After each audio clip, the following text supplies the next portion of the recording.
ساڵتان لەبێت بینەرانی کورسات نیوز من ئاڕۆتۆفیقم لە ئەڵقەم شەوی پانۆراما پێتان گەیشتینەوە بۆ قسە و باسکردن لەسەر پرسی نەتەوەیی و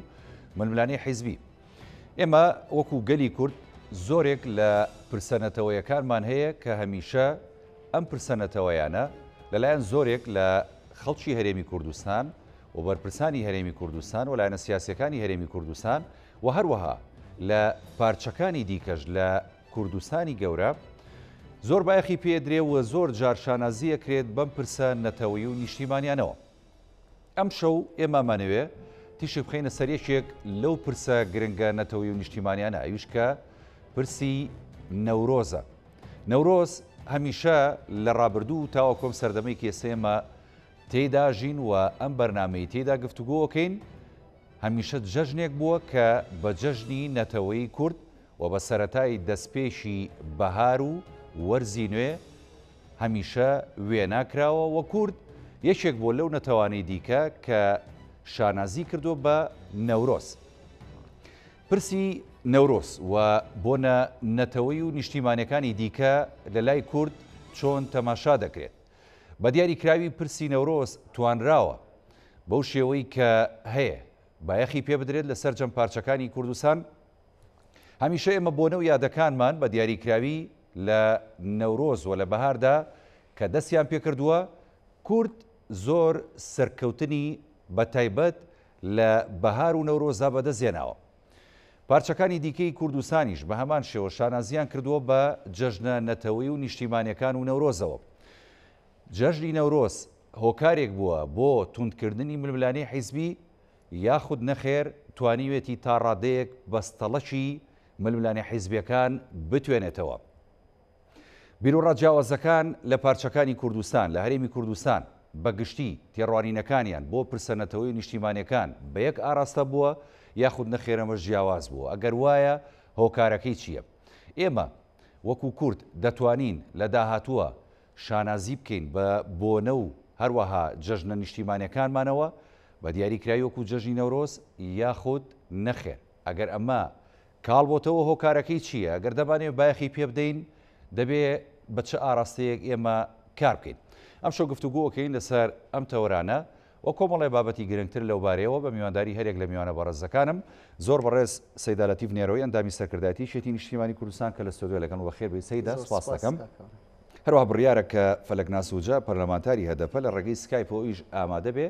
ئەگەر ئامادە بوو ئەویش بەشدار پێکەین لە بەرنامەکەدا. سەیدا لەتیف سوپاس دەکەم کە لە بەرنامی پانۆرامان لەگەڵمانی جەژنی نەورۆز و هەروەها ئەم بۆنە نەتەوەیە پیرۆز دەکەم لە بەڕێزیشە. ئەمە سەرەتا لەوە دەست پێ بکەم، یعنی ئێمە وەکو گەلی کورد دیارە لە ڕابردووە لە ئێستاشدا هەمیشە شانازیمان کردەوە بە نەورۆزەوە بایەخمان پێداوە. کورد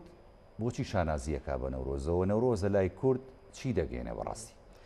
زۆر سپاس کا کاورێ پیرۆزبای لە جەنابت و لە بینەرانی بەڕێز و هەموو گەلی کوردستان دەکەین. نەورۆز هەرچەندە کورد بەتانیا خۆی وەکو خاوەن و خاوەنداری نەورۆز نابینێت کۆمەڵێک نەتەوە گەلانی ناوچەکە خۆیان بە شەریکی نەورۆز دەزانن، بەڵام لە ڕووی پراکتیکی و عملیەوە لە ڕووی بەشداریکردن لە مەراسیمەکانی جەژنی نەورۆزدا لە ڕووی جۆش و خڕوش و حەماسەتەوە یعنی کورد توانێتی بە شێوازێکی باڵا خۆی بکە بە خاوەنددار و خاوەنی جەژنی نەورۆسیان. ئەگەر بە شێوازێکی دیکە ئێمە ینی بین تەرەفێکی تر بکەینە پێوار بۆی چۆن سەیری کورد و نەوروز و گەلانی دیکە دەکەن کاوانیش پیانوە نەوروز جەژنی ئەوانە. هەر ئەم ساڵ کۆمەڵێک راپۆرتم بینی لە سەرچاوە میدیایەکانی عەرەبیەوە، یعنی هەر هەمویان ئەماژە بەیان دەدەکە زیاتر کورد جددیە، یعنی ئەو مەراسیمانێک کە کورد بۆ جەژنی نەوروز ڕێک دەخا گەلانی دیکە بەو شێوازەنیە، یعنی هەرچەندە ئامارێکی ورد نییە بەڵام هەموو نەورۆزێک بەشی هەرە زۆری کۆمەڵانی خەڵکی کوردستان لە هەر شوێنێکی جیان بێ بەشداری لە ینی بە شێوازی جیاجیا ینی جەژنی نەوروز پیرۆز دەکا و بەشی هەرە زوریان کە دەچن بۆ ئەو ڕۆژی دوام بوو سەیران ینی لەگەڵ نوێبوونەوەی و هاتنی وەرزێکی نوێ ئەمانیش بە ینی بە حەماسەت و بە جوش و خڕوشی و بە هەڵپەرکێ و بە گۆرانی و بە شێوازی جیاجیا بەشداری دەکەماتە هەر چوونە دەرەوەیەک نییە. ئەگەر زیاتر لێوە ببینەوە یعنی کاتێکە قسە لە سەرەوە دەکەنەوەی نەوروز جەژنی ئازادیە، بەڵام ئەمە هەر ئازادی نییە. ئەم جەژنە ڕاستە بووەتە ڕەمزی مقاومەت و فیداکاری و خۆراگری و هێشتنەوەی زمان و کەلتور و هەستی نەتەواتی کوردی ڕوبەڕووبوونەوەی هەموو ئەو زوڵم و زوردارێنە کە بەرامبەر بە گەلی کورد دەکرێت. بەڵام سیر دەکەیت نەوروز بۆ کورد چییە؟ نەوروز بۆ کورد یەکێک فیستیڤالێکی سەرتاسەری مەبەستم سەرتاسەری نەکرد چوار پارچەی کوردستان هەر شوێنی کە کوردی لەبێ فیستیڤالێکی هونەریە. ئەم هونەریە هەمەڕەنگی کورد هەر ناوچەیەک بە بەزارەوە و بە شێواز و بە تایبەتمەندی خۆی بایەخی پێدەدا. بەڵێن ینی کەوابێ ئەم نەورۆزە نەورۆزێکە بوو هێشتنەوەی هونەری ڕەسەنی کوردی پاراستنی وە گەشە پێدانیشی. لە هەمان کاتیشە دیسانەوە سێرەکەن ئەم جەژنە بۆ کورد فیستیڤالێکی ینی گەورەت ئەتوان بڵێن گەورەترین فیستیڤالی جیهانیە بۆ هەڵپەرکێ و گۆڤەندی کوردی. ئاماژەت بێ خاڵی گرنگ کرد بە تایبەتی ئێمە چکە زۆر بۆنە و پرسی نەتەوەی و نیشتیمانیمانێ بە دیاریکرای ئەمە کێسە جەنابەت قسە لەسەر نەورۆزەکەی ئاماژەت بە خاڵێکی گرنگ کرد کە ئەمە ڕەمزی مقاومەت و بەگوژارچوونەوەی ینی داژیکەر و دوژمنان بووە. پێدوانیە ینی زۆر جار ینی هەموو ساڵێک لە هەموو بۆنەیەشی نەورۆزدا ینی حەماسەت و ینی بەگژاچوونەوەی داژیرکاری و دوژمنان و ینی سووربوون لەسەر ئەو ڕێگایانی کە کورد هەمیشە خۆی پێپاراستووە جارێکی کە لە نەورۆزان نوێ بێتەوە. بەڵێ دێمە سەر ئەو خاڵش یعنی کە ئاماژەمان پێدە چەند فیستیڤالێک و چەند پێشانگایەکی گەورەترین پێشانگا چییە لەو ڕۆژەدا هەر شوێنی کوردی لێبێ جل و بەرگی ڕەنگاوڕەنگی کوردەواری نمایش دەکرێت. بەڵێ لەمان کاتیشدا لەو ڕۆژەدا بەڵێ یان کە دەکاتە 21 مانگی سێ یان سەرەتای ساڵی کوردی بەڵێن تازەکردنەوەیکە بۆ خۆشەویستی خاک وڵات ئەوەی کە جەنابەت ئاماژە پێدا یعنی لەو ڕۆژەدا کە سەرەتای ساڵی نوێیەوە دەستپێکردنی وەرزێکی نوێ دیسانەوە کورد بەڵێن تازە دەکاتەوە بۆ پیرۆزی خاک بۆ خۆشەویستی خاک بۆ هەوڵدان بۆ ڕزگارکردنی خاک بۆ پاراستنی خاکواتە ئەم پەیوەندیە گرنگە هەمەلانەی کە تاکەکانی کورد بەرامبەر بە خاکەکەی بەرامبەر بە جلوبەرگەکەی بەرامبەر بە هونەرەکەی هەیەی هیچ نەتەوەیەکی تر نەیتوانێت ئامە بکە و پێشی ناکرێت چونکە ساڵ لە دوای ساڵ پێشتر بە هەموو شێوەیەک ئەو وڵاتانەی کە کوردستانیان داگیر کردبوو ئەو ڕژێمانە هەوڵیان دەدەکەم ئەم یادە نەکرێ وەوا بکرێکە هەستی نەتەواتی لاواز بێ بەڵام بە پێچەوانەوە ینی بە بەردەوامی کورد بەهۆی نەوروزەوە ینی ئیرادەیەکی بەهێز و ئیرادەیەکی یەگرتو و تەبایەکی بەهێز و لە هەمان کاتیشە پتەوبوونی پەیوەندی کۆمەڵاتی بەهۆی نەوروزەوە لەبەر ئەمە دەتوان بڵێن خاوەندەرەتی سەرەکی نەوروز کووردە لەبەر ئەوەی کە سەیری میدیای جیهانی بکەن بە ئام ئەوەندە تەرکیزیان لەسەر کوردستانە بوو جەژنی نەوروز ئەوەندە لەسەر وڵاتانی نەتەوەکانی دیکە گەلانی دیکە نییە هەرچەندە ئێمە وەکو کیانێکی سربەخۆنین بەڵام دەبینین لەسەر ئاستی باڵا لە ئەمریکاوە تا هەموو یەکێتی ئەوروپا و ئەو ناوەندە نیودەوڵەتیانەی کە پیرۆزبایی لەو گەلانە دەکەن کە نەوروز بەی خوان دەزانن ینی پیرۆزبایەکی تایبەتی بوو گەلی کورد ئەنێرن ئەمە نیشانەی ئەوەیە کە کورد توانوێتی خۆی بکە بە خاوەندارەتی نەوروز و لە هەمان کاتیشە نەوروز بۆتە هێمای ڕزگاری ئازادی ئیرادەیەکی بەهێز بوو مقاومەت و فیداکاری ڕوبەڕووبوونەوەی داگیرکەران و هێشتنەوەی کەلتور و زمان و فەرهەنگی کوردەواری و پیرۆز ڕاگررتنی خۆشەویستی بوو خاک و وڵات. سەیدا ئێمە زۆر جار ینی ئەو پرسەنەتەوەی و بۆنە نیشتیمانیانی کە هەمانە هەرێکە و ینی سیمبول و هێمایەکی جیاوازە بەخشێوەکو جەناب دێسە چۆن دەڵێن نەورۆز هێمای ئازایەتی و ڕزگاری و بەگژاچوونەوەی زوڵم وستەما ئەی بۆ نمونە ئێمە هەڵەبجەمان هەیە کە سیمبولی کیمیاباران و قوربانیدانە ئەنفالمان هەیە کە سیمبولی ینی لە گۆڕنانی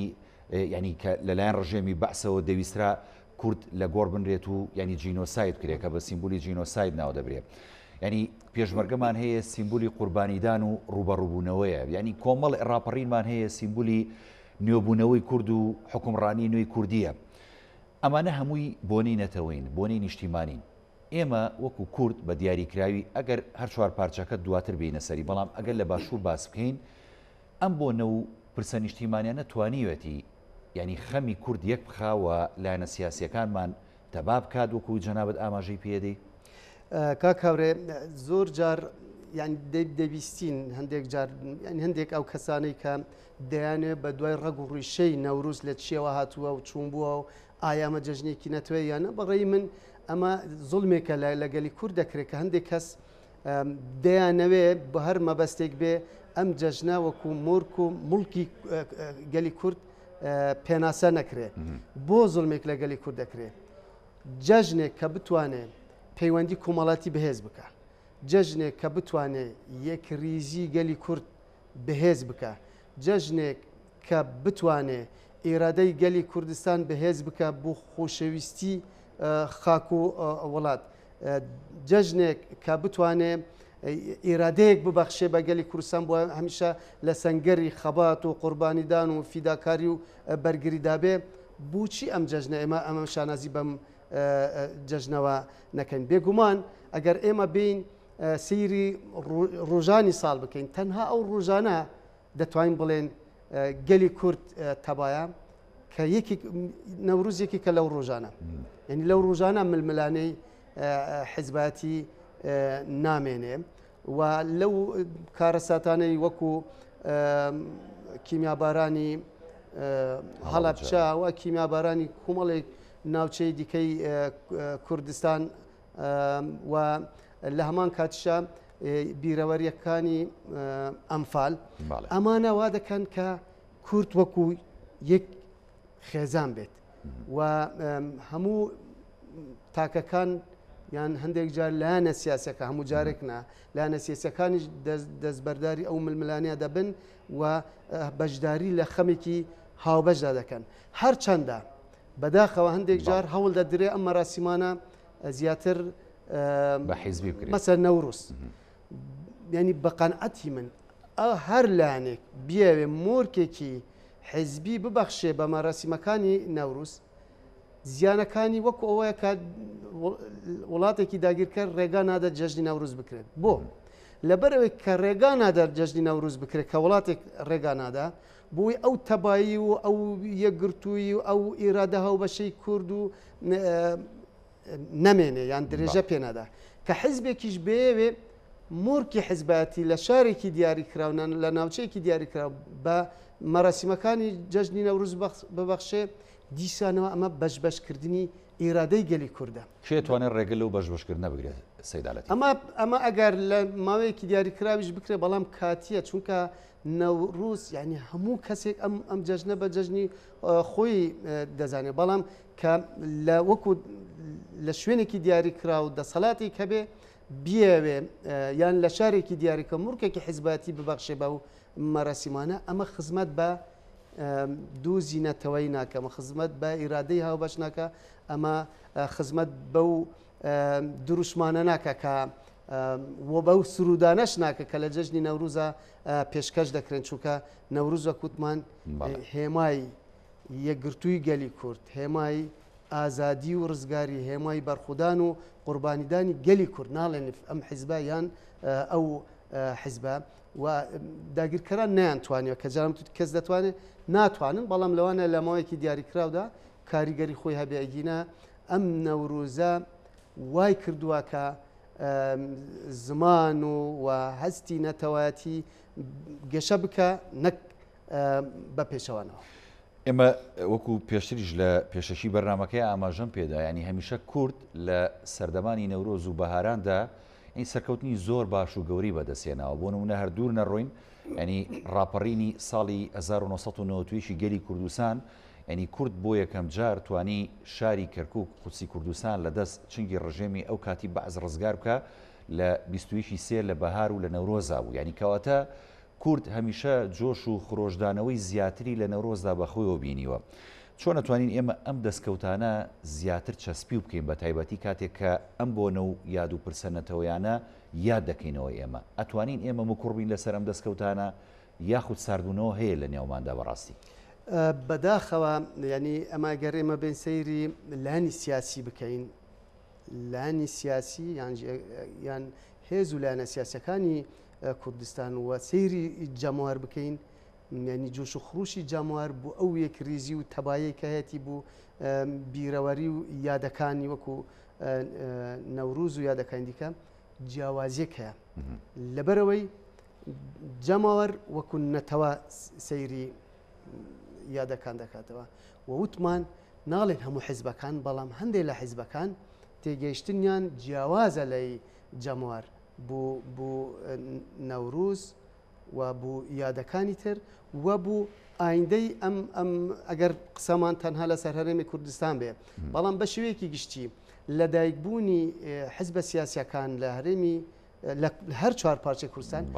لە کەشێکی سروشتی و طبیعی و کاملدا نەبووە یعنیدا نەمەزراون هەمووی لە حاڵەتێکی نەئاساییدا ڕاستە لە دیوێکە ئەمە ضرورەتێکە کە حزب لەدایک ببێ دۆخێک هاتوتە پێشەوە بەڵام لە هەمان کاتیشە لە دیوەکەی تر ئەو دەرفەتە نەرەخساوە کە کەلتورێکی تەندروستی سیاسی بێتەکایەوە بۆ ئەم بەڵگەمان چییە لەسەرەوەی گەر بڵێن کەلتورێکی نهاتوتە پێشەوە سیرەکەن لە هەموو پارچەکانی کوردستان ئەگەر ئێمە سیرکەن لە ڕووشەڵاتە دەبینی ململانێکی توندی ناتەندروست لە نێوان هێز و لایەنە سیاسەکانی ڕۆژهەڵات هەیە دەچینە باکوور بە هەمان شێوە دەچینە ڕۆژئاوا بە هەمان شێوە دێینە باشوور خراپتر هەندێک جاریش ئەم کەوتمان ئەم کەلتورە سیاسیە ناتەندروستە وای کردووە جاری وە هەیە لە نێوان پارچەکانی دیکەی کوردستانیش ڕنگدانەوەیکی نەرێنی و خراپی هەیە سەدەلەتیفپانەکانی ئەمە چینیانی بەڕاستی بۆ وابێت ئەمە کەوتمان کەلتور طبعاً چەند کەلتورێکی سیاسی هەیە کەلتورێکی مەدەنیە وتمان لە حاڵەتێکی ناتەبیعی و ناسروشتی ئەم حیزبانە لەدایک بوون و گەشیان کردووە کەوابێ ئەو کەلتورە سیاسی لە ناو هێز و لایەنە سیاسی لە ناو پارچەکانی کوردستان هەیە مەدەنی نییە بمانەوێ نامانێ هەر پێمان خۆشەوە بێ بڵێن مەدەنیە بەڵام مەدەنی نییە جۆرێکی دیکە پێی دەڵێن کەلتوری سیاسی ئایدۆلۆژی هەندێک لە پسپورانی کەلتوری ینی پسپورانی سیاسی ئەڵێن ئەگەر تۆ بتەوێ بزانی لەم کۆمەڵگایە لەم وڵاتە گەشەی سیاسی بە چ شێوازێکە ناتوانانی وەڵامێکت دەستکەوێت تا نەچی بزانی کەلتورێکی سیاسی لەو وڵاتە لەو کۆمەڵگایە بەشێک ئەوەیە پێی دەڵێن کەلتوری ئایدۆلۆژی ئەم کەلتور ئایدۆلۆژی ئەوەیە کە هێزێکی دیاریکرا و دەیەوێ ئایدۆلۆژیای خۆی بسەپێنێ بەسەر هەموو کۆمەڵگا کەوابێ دەیەوێ ئیرادەی خۆی بسەپێنێ بەسەر هەموو کۆمەڵگا لێرەدا مەدەنیە ئەوەی کەوتمان کەلتوری سیاسی مەدەنی حەزوری نابێت فرەی بەڵێ بەشێکی دیکە ئایدۆلۆژیای پێڵێن پارچە ئەو فرەیە کە جانە باشت باسەکەیت پارچەکانی ئەمە لەو وڵاتانە کە فرە حیزبی بن ڕاستە لە کۆمەڵگای ئێمە فرە حیزبی هەیە لە هەرێم لە باشووری کوردستان بەڵام دیسانەوە ئەو بیرکردن و ئەو حەزە و ئەو تێڕوانینەی کە دەیەوێت ئایدۆلۆژیای حیزبی بسەپێنێ ئەمە هەوڵ دەدە زاڵ بێ لە لایەکی دیکەوە ئەوەی جاناوت باست کرد تێڕوانین و تێگەیشتن و ئامانجی هاوبەشیان نییە بۆ پرسەکان مەسەلەن تا ئێستاش بڕ سیر دروشمەکانی حیزبەکانی باشوور بکە یەکێک داوای سربەخۆی دەکات یەکێک داوای هەر ینی جیاوازیەکی زۆر هەیە بوو ئایندە و مستەقبەلی ئەم هەرێمی کوردستان ئەمە بوو پارچەکانی دیکەی کوردستانی شووە کەوابێ لێرەدا بیرکردنەوەی هەندێک حزبی سیاسی جیاوازە لەگەڵ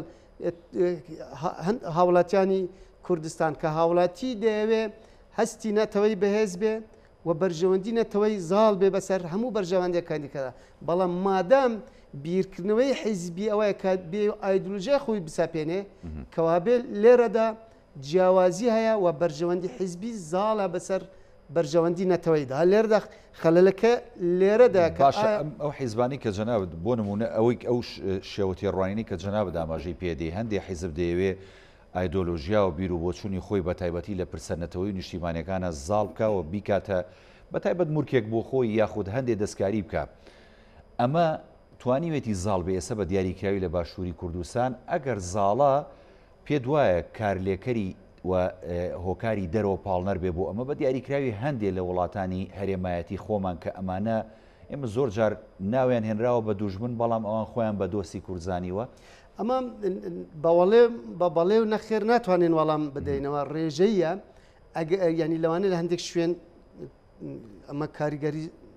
ڕاستەخۆی دروست کرد بێ لە هەندێک شوێنیش نیانکرێ بەڵام ینی بەڵام ئەوەی کە دەمانەیە بڵێنەوە توانیوانە کاریگەری بکەنە سەر پرۆسی سیاسی لە هەرێمی کوردستان شێوازی حکومڕانی لە هەرێمی کوردستان و زەمینە ڕەخساوە بۆی وڵاتانی دەوروبەر زیاتر دەست بخەنە ناو کاروباری هەرێمی کوردستانەوە وەکە تا دەستێوەردانی دەرەکی هەبێ بێگومان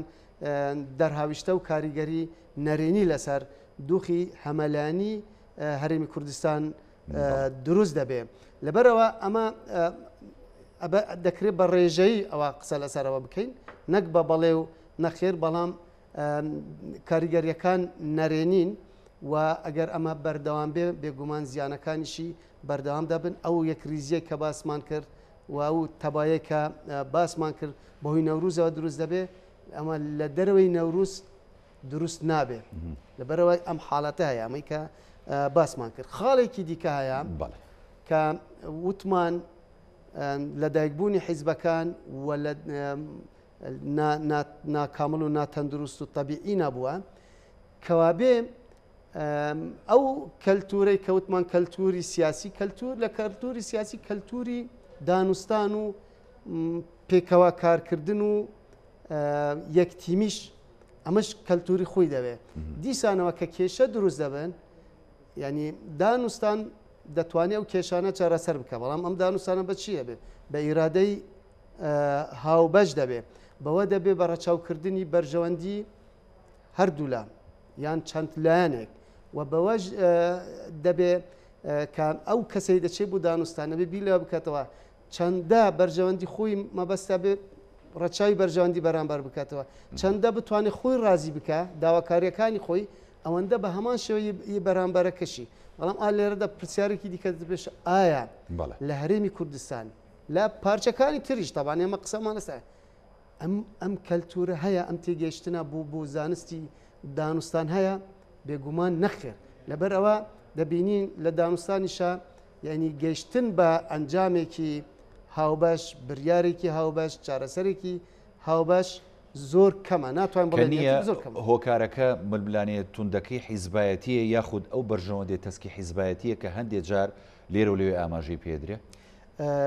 بەرژەوەندی بەرتەسکی حیزبایەتی زاڵە بەسەر بەرژەوەندەکانی دیکەدا و کاتێ ئینسان تەنها بەرژەوەندی خۆی ببینێ و ئەو ڕوحێتی یەکتر قبولکردن نەبێ گیانی پێکەوە کارکردن نەبێ بڕوابوون بە مەسلەی ئەوی تر ئاخر نەبێ کە بزانێت کاوی تریش هەبێ کەوابێ ئەمیش هەیە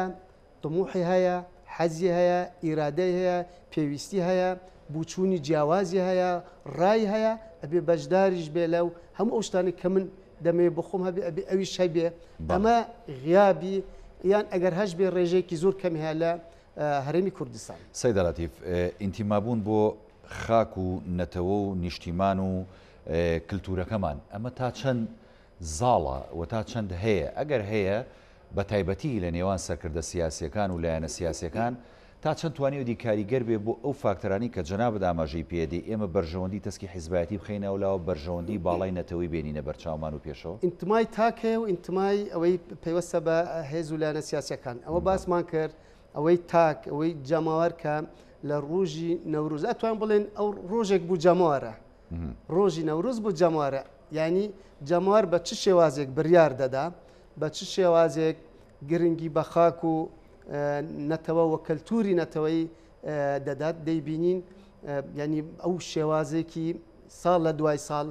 جوش و خڕوشەکە هەر بەردەوامە و دەتوان بڵێن زیاتر و هەر شار و شارۆچکەیەک بە پێی تایبەتمەندی خۆی مەراسیمەکان ئەنجام دەدەن. ئەوەی دووەم هێز و لایەنە سیاسەکانە باسمان کرد، ینی شێوازی حیزبە سیاسەکان و گەشەی سیاسی و کەلتوری سیاسی لە ناو هێز و لایەنە سیاسەکان بەداخەوە لە ئاستێکدایان شێوازێکە ئینسان ناتوانێت گەشتبین بێکە پابەندبوونێکی خۆرسکی و قایم بە ئینتمای نەتەوەی هەبێ. بۆ مەسە ئێمە دی قسەیەک لەسەر کۆنگرەی نەتەوەی دەکەین لە هەوڵێک درا بۆ مەسلەی پێکێنانی کۆنگرەی نەتەوەی. ئەم کۆنگرەی نەتەوەی دەبان هەر هێز و لایەنێک پلان و بەرنامە و بیرکردنەوەی تایبەتی خۆی هەبوو بوو چوونەتی ئەم کۆنگرەت چی بێ و چی بکە و چۆ طبیعیە. بەڵام ئەگەر ئەم کۆنگرە نەتەوەیە بە شێوازێکی طبیعی ینی کارەکانی خۆی ئەنجام بدایە و هەماهەنگیەکی باش هەبایە لەوانەیە ئەبوو بە یارمەتیدەر بوو نهێشتنی توندوتیژی لە پارچەکانی تری کوردستان و چوونە پێشەوەی دووزی کورد بە شێوازێکی دیموکراتیانە و ئاشتیانە لە پارچەکانی دیکەی کوردستان بینیمان هەندێک جار ینی ئەو حاڵەتە ڕنگدانەوەی هەبوو. بەڵام ئەمە شتێکی بەڵگەیەکی حاشە هەڵ نەگران لەسەرەوەی کێبێ بە سەرروکی کۆنگرەی نەتەوەی پەکرە هەوڵەکان لەبار برا کەوابێ لێرەدا دەردەکەوە حەزب گرنگترە، ینی لە تێڕوانین و بیرکردنەوەی هەندێک ئەحزاب حەزب گرنگترە لە نەتەوە و بەرژەوەندی حزبی گرنگترە لە بەرژەوەندی نەتەوەی. پرسی حەزب گەورەترە لە پرسی نەتەوە. ئەگەر وانە بواە ئەیانتوانی چارەسەرێک بکەن، ینی بۆ کەسێک یان چەند کەسێک ئەیانتوانی بە شێوازێک ئەوە بکەن هاوسەرروکیان بادەبوو بایان دەستەیەکیان هەبوو یان هەر ساڵێک یان 5 مانگ 6 مانگ جارێک سەرروکی حزبێک بووە بە سەرروکی کۆنگرەی نەتەوەی یان هەندێک کەسایەتی تێکوشەری دێرین کە تەمەنێکی دوور و درێژ خزمەتی گەلی کوردستانیان کردووە، ینی ئەو کەساتیان نابوون بە سەرروکی کۆنگرەی نەتەوەی ئەیان توانی میکانیزمێک بدوزنەوە بۆ بێ ئەمە بوو خزمەتکردنی دووزی کورد و بوو نەهێشتنی توندوتیژی لە پارچەکانی و دەورێکیشیان دەبینی بوو جوورێک لە نێوەندگیری لە نێوان هەندێک وڵات و ئەو پارچەکانی ئەو وڵاتانیان دەیان توانی شتێک بکەن بۆ خزمەتی دووزی ڕەوای گەلی کوردستان. بەڵام لەسەر پرسی وەکوتۆ لە سەرپرسیەوەی کێ ببێتە سەرروکی کۆنگرەی نەتەوەی ئەو بابەتە کوتای پێهات. بەداخەوە ینی تۆ پرسێکی ئاوها گەورە و نەتەوەی و نیشتیمانی ئەین لەسەر هۆکارێکی بەو شێوەیە بەسیت ینی پەک بخەیت و لەباربەری هەر سەبارەت بە پرسەنەتەوەی و نیشتیمانیەکانمان و بۆ بۆنانی کە ئێمە هەمانە تا چەند ئەمانە هۆکار بوون و فاکتەر بوون بۆی ئێمە بە دیاریکراوی ئەگەر باز هەرێمی کوردستان و عێراق بکەم تا چەند ئەمانە کاریگەر بوون و هۆکار بوون بۆ ئێمە کە بتوانین پشت ئەستور بین زۆر جار بەهۆی ئەو پرسەنەتەوەی و نیشتیمانیانی کە هەمانەوە ئەو قوربانیە زۆرانی کە داومانە بتوانین کە دەچینە بەغدا دانوستانکارێکی باش بین و بە یەکتیم بچینە بەغدا و ئێمە وەکو کورد وەکو گەلی کورد داکۆچی کار بین لەسەر مافەڕەواکانمان لەگەڵ بەغدا بە دیاریکراوی کە ئێستا بینین ئاڕاستی ڕووداوەکان بۆ شێوەیە لە بەغدا هەرچەندە ئێمە لە ماوەکانی ڕابردوو وەفدی دانوستانکارمان بەسەر هۆکایەتی کاقوبا تاڵەبانی توانی کۆمەڵە دەستکەوتی باش بەدەستبێنێ بەڵام ناتەبایی و نایەکریزی لە هەرێمی کوردستان پاڵنەرن بۆ هەندێک هۆکار کە ئێستا لە بەغدا دێتە ئاراوە بەڕاستی. کاک هەورێ ئەوەی ئەم دوو سێ مانگە تەنها لەسەر مەسلەی بودجە و موچەی هەرێمی کوردستان بووە. لەمەی تر کەوتمان بەرژەوەندی حزبی ئەوەندە زاڵە ئەو ئیرادە هاوبەشە ئەو تیمە هاوبەشە ئەو پلانە هاوبەشە ینی حزوری نییە. لەبەرەوە ئەگەر ئێمە بین سەیری بکەین سەیری شنگال بکەین بزان لە چوو دۆخێکدایە یعنی شنگال ڕۆژ لە دوای ڕۆژ وەزعەکە خراپتر لێ هاتووە. ئەو ڕێکەوتنامەی کە کراوە لەسەر شنگال لە دوای ئەوە گرجیەکی قلیمی دروست بوو لە نێوان تورکیا و ئێران لەسەر شنگال. دوایەوە چەندین جار گرژی ئەمنی و سەربازی لەوێ دروست بووە لە نێوان بەشێک لە ئێزیەکانی ئەو ناوچەیەوە هەندێک بەشێک لە سوپای عێراقیان حەجی شعبی هەندێک جاریش لەگەڵ پارتی کەوا بێ ئەم ڕێکەوتنامەیە ینی زەمانەتێکی چارەسەرکردنێکی ڕیشەیی و تەندروست بوو شنگال بە دوای خۆیدا نەهێناوە شلۆخ وەڕێک بۆ نهێناوە لەبەر ئەوەی ئەم پرسانە پرسی نەتەوەین بەڵام ئایا لە چوارچیوەی بازنەی نەتەوەیدا خراونەتە سەرمێزی دانوستان یان لە چوارچێوی بەرژەوەندی حزبیدا بێگومان بەرژەوەندی حزبیدا ئەنجامەکەوە دیارە دێینە کەرکووک یعنی قسە لەسەرەوە دەکرێت ئەڵێم با بە یەک لیست لەبەر ئەوەی گرنگە بوو گەلی کوردستان و ئەبێ یەک ریز بین بۆ هەڵبژاردن و ئەبێ تەوابین ئەگینە مەترسی لەسەر بەرژەوەندی گەلی کوردستان هەیە ئەی باشە لەسەر ئەوەی کورسیەکمان کەم بێ یان زیاد بێ ئەمە گرنگە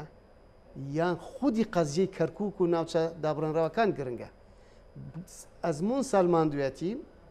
کورسیەکانمان کەم بن یان زۆر بن لە ناوچە دابڕێنراوەکان ئەمە کە زۆریش بوون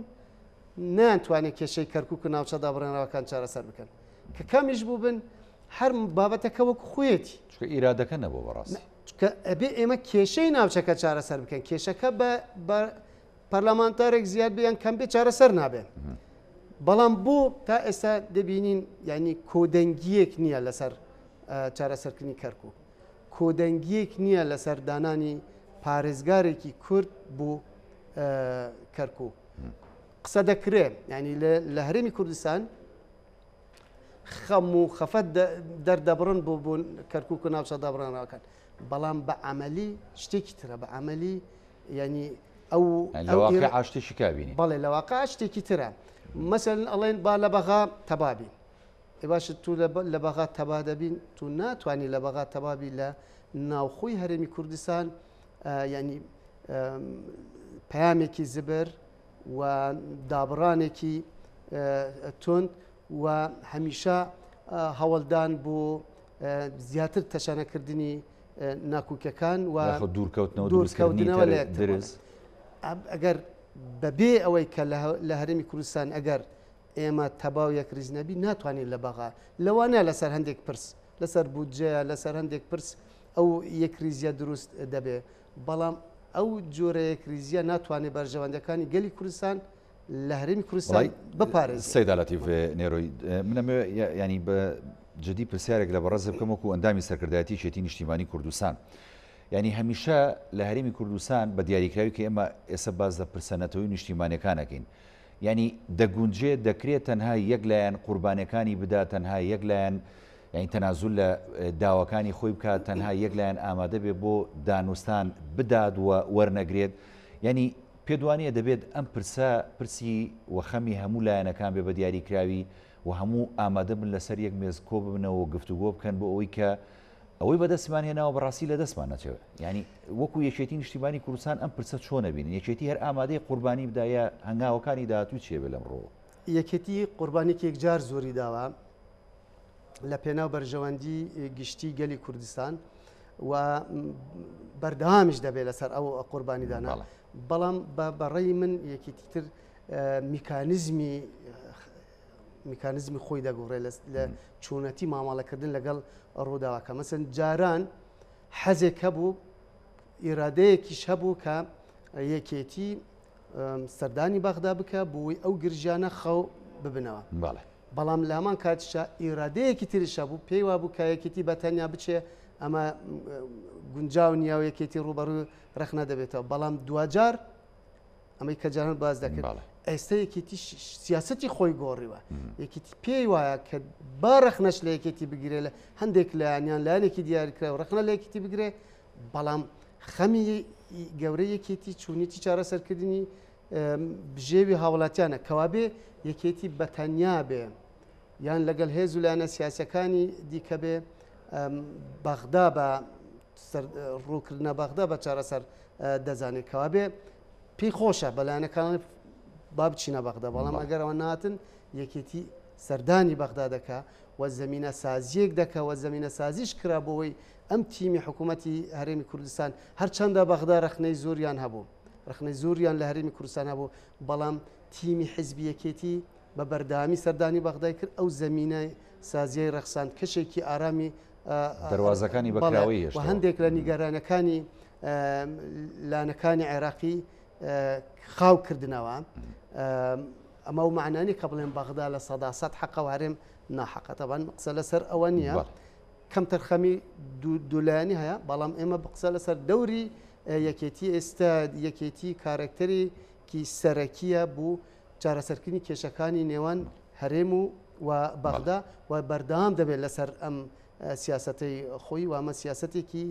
تەندروستە و درێژە پێدانی ڕێبازی سەرۆک تاڵەبانیە. زۆر باشە. ئەم سیاسەتە ئەمە ناوخۆی هەرێمی کوردستان و پەیوەندیمان لەگەڵ عێراق لەسەر پرسە نەتەوەیی و نیشتیمانیەکان و بەستنەوەی بە ململانەی توندی حیزبایەتی لە هەرێمی کوردستان. ململانەی حیزبایەتی لەسەر ئەم پرسە نەتەوەیی و نیشتیمانیانە بۆ مامەڵەکردن لەگەڵ پارچەکانی دیکە لە کوردستان چۆن بووە؟ توانیوێتی ڕێگا بدا بووی کە مامەڵەیەشی تەندروست پڕ بە پێستی خۆی لەگەڵ ئەو پرسە نیشتیمانی و نەتەوەیانە یاخود داخوازی و مافی ینی کوردانی دیکە لە پارچەکانی دیکە بکات یاخود نەخێر ئەم ململانەیە هەر ڕێگر بووە بەوەی کە مامەڵەیەشی تەندروست و دروست لەگەڵ پارچەکانی دیکە بکرێت. ئەم ململانێ ناتەندروستی کە لە باشووری کوردستان هەیە وای کردووە کە ساڵ لە دوای ساڵ یعنی هەرێمی کوردستان سەنگی خۆی لە دەست بدەن. بۆ نمونەیەک بازەکە پێش حوت ساڵێک جەژنی نەوروز بوو ینی پێش حوت ساڵ و پێش هەشت ساڵ و شش حوت ساڵێک دەبێت دو سێ ساڵ بە بەردایان پێش هاتنی داعش و ئەوانش دو سێ ساڵ بە بەردامی هەر لەم سلێمانە و بەشێکیش دەچوون بوو هەولێر لە 16 تا 18 باڵوێز و کۆنسۆل سەردان لە بەغاوە هاتن سەردانی هەرێمی کوردستانی دەکرد بەشداری لە مەراسیمەکانی جەژنی نەوروزیان دەکرد. باش ئەمە نەما بۆ نەما لەبەر ئەوەی ئەم ململانەیە وای کردووە کە یعنی ئەو گرنگەی جاران بە هەرێمی کوردستان نادرێت قورساییمان نەماوە ئێتاب ئەنەما لە قورسایی نەما کە هەر حیزبێک ینی شتێک ئەم ململانێ ناتەندروستە وای کرد کە وەزعکە بەم شێوازە بێت و ئەگەر سەیری بکەین ینی کێشەکانی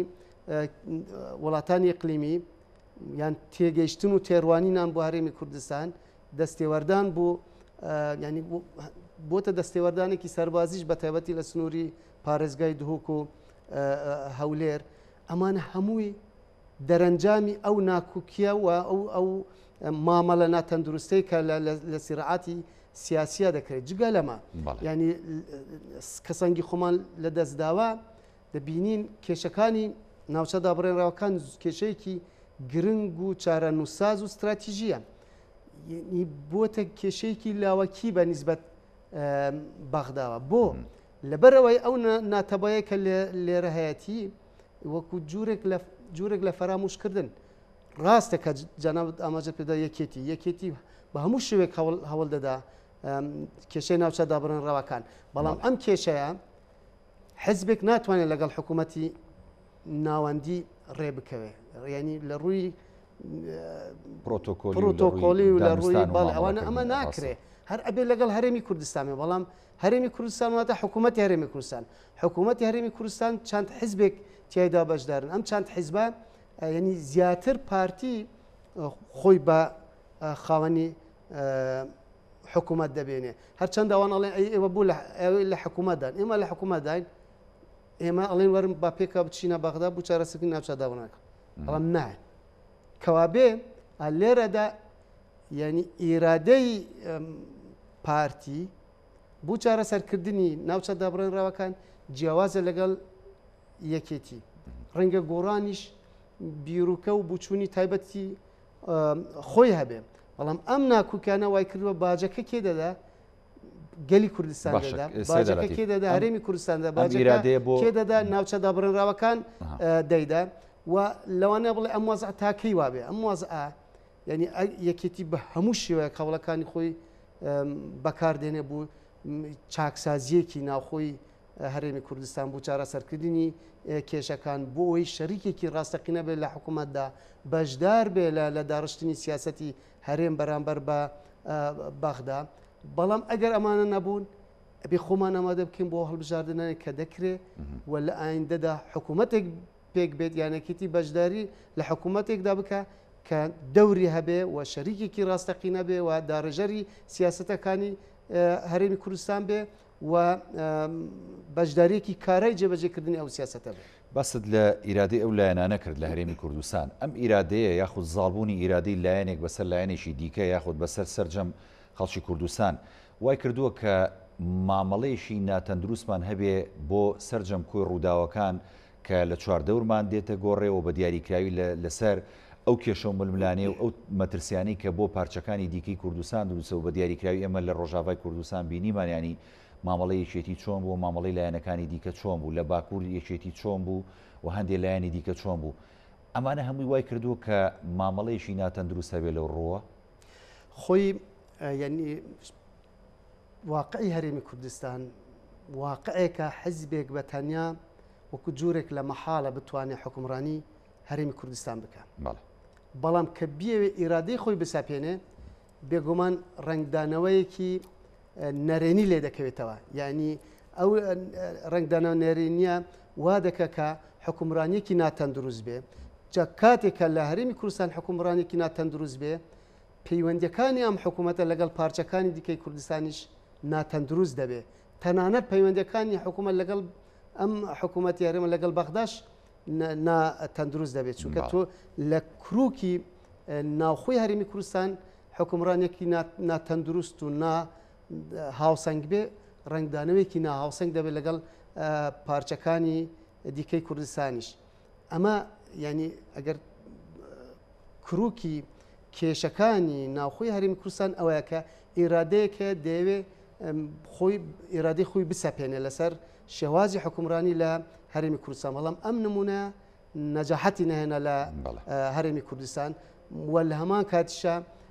بۆتە هۆی ئەوەی کە پەیوەندی نێوان هەرێمی کوردستان ڕاستە هێزێکە بەڵام بە ناوی هەرێمی کوردستانەوە لەگەڵ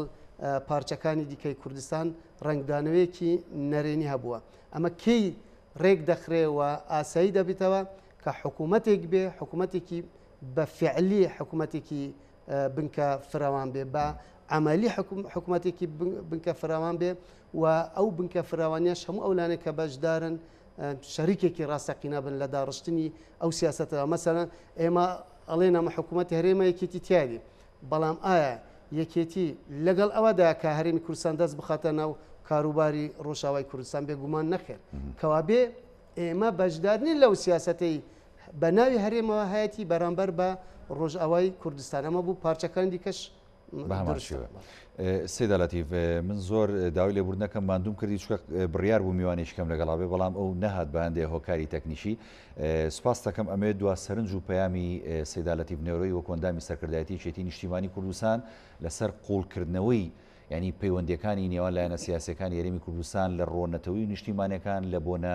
نەتەوەی و پیرۆزەکانی هەرێمی کوردستان بیست هیچ بەدیلێکی تر نییە هەر دەبێ ئەم هێزانە بەیانێکی یەکتر قبولکردنەوە مامەڵە لەگەڵ یەکتر بکەن و لەسەر مێژی دانوستانێکی تەندروست لە پێنا و چارەسەرکردنی کێشەکانی ناوخۆی هەرێمی کوردستان و پلانێکی هاوبەش هەبێ بۆ چۆنیەتی چارەسەرکردنی کێشەکانی نێوان هەرێم و بەغدا و بۆ چۆنیەتی تەنزیمکردنی پەیوەندی نێوان هەرێم و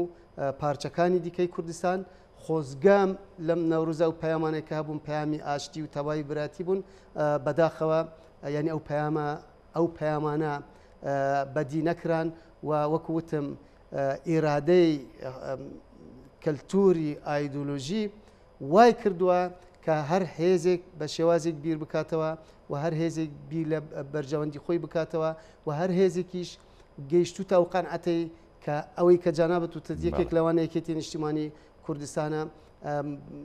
ناچار بێن کە بیر لە هەندێک بەدیلی دیکە بکەنەوە و هانا ببەنە بەر شێوازێکی نوێ بوو چارەسەرکردنی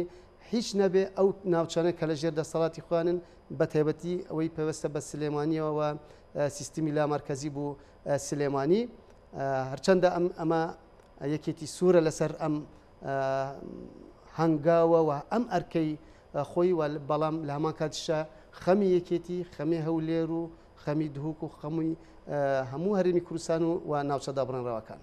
زۆر زۆر سپاس بۆ بەڕێز سێدالەتیڤ نێروی ئەندامی سەرکردایەتی چێتی نیشتیمانی کوردستان کە لە بەرنامەی پانۆراما لەگەڵمان سپاس دەکەم سێداجان سپاس بەڵێ بینەرانی بەڕێز دەڵقێم شەوی پانۆراماتان پێشکەش کرا هەمیشە ساغ و تەندروست باش بن خواتان لەگەڵ